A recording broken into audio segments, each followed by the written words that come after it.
Monsieur Bergeron. Merci, Monsieur Lemieux. J'appellerai maintenant Madame Jacques Rousseau à Trois-Rivières, Benoît Chevalier ici à Lévis et Elisabeth Pruszinski à Laval.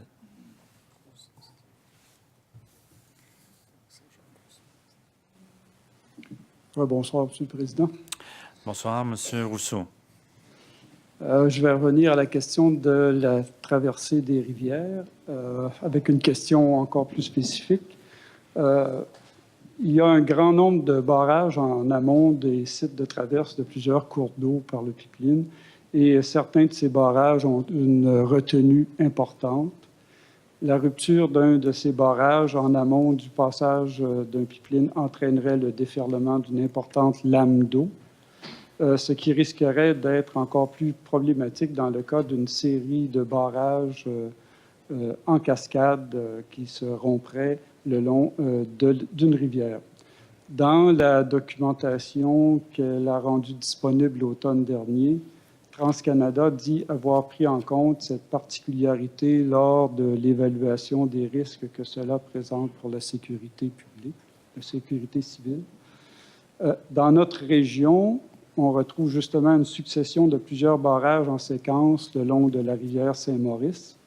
La possibilité d'une rupture de plusieurs d'entre eux le long de cette rivière n'est pas une simple vue de l'esprit.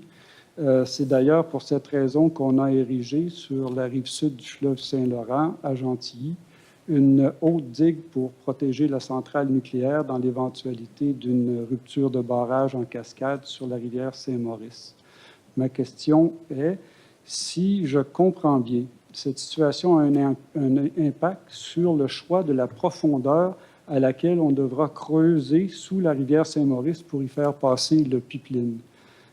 TransCanada peut-elle expliquer et démontrer dans un document écrit les calculs nécessaires pour prendre en compte la présence de barrages en amont et la possibilité d'une éventuelle rupture de l'un ou de plusieurs d'entre eux dans la Saint-Maurice? Si je comprends bien, vous posez la question, mais vous demandez une réponse écrite? Je demande une réponse écrite. Très bien. Monsieur Bergeron, bien qu'on vous adresse la demande, donc si vous pouvez répondre par écrit, mais peut-être à quelques mots pour nous mettre au parfum. Oui, je vais demander à Mme McCarthy de répondre, s'il vous plaît.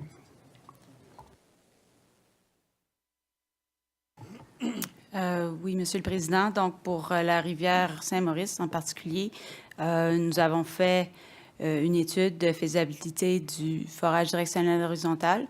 Et justement, pour celle-ci, on a déposé un document qui reflète sur un dessin préliminaire de la conception que nous serons de 20 à 27 mètres sous le lit de la rivière et même qu'on sera au point d'entrée à 250 mètres de la rive et de l'autre côté à 157 mètres de la rive. Donc, on pourrait vous donner le dessin. En fait, la question n'est pas là. La question, c'est pas quel est le design, mais plutôt comment vous avez pris en compte la présence du barrage et éventuellement une fissure dans le barrage ou même plus pour la détermination du design final. Absolument. Donc, je veux préciser que quand on a fait nos études de risque hydrotechnique, les barrages en amont des rivières ont été pris en compte. C'est ça. Alors, donc, vous allez déposer le document auquel faisait référence Monsieur... excusez-moi. Monsieur Rousseau, c'est ça. Juste pour préciser, Monsieur le Président, oui. Il s'agit de savoir comment on a calculer la profondeur. La méthode qu'on a utilisée, comment on peut démontrer que ces calculs-là tiennent compte du problème soulevé par les barrages, la présence des barrages. Je pense que la question avait été bien comprise, du moins pour la Commission.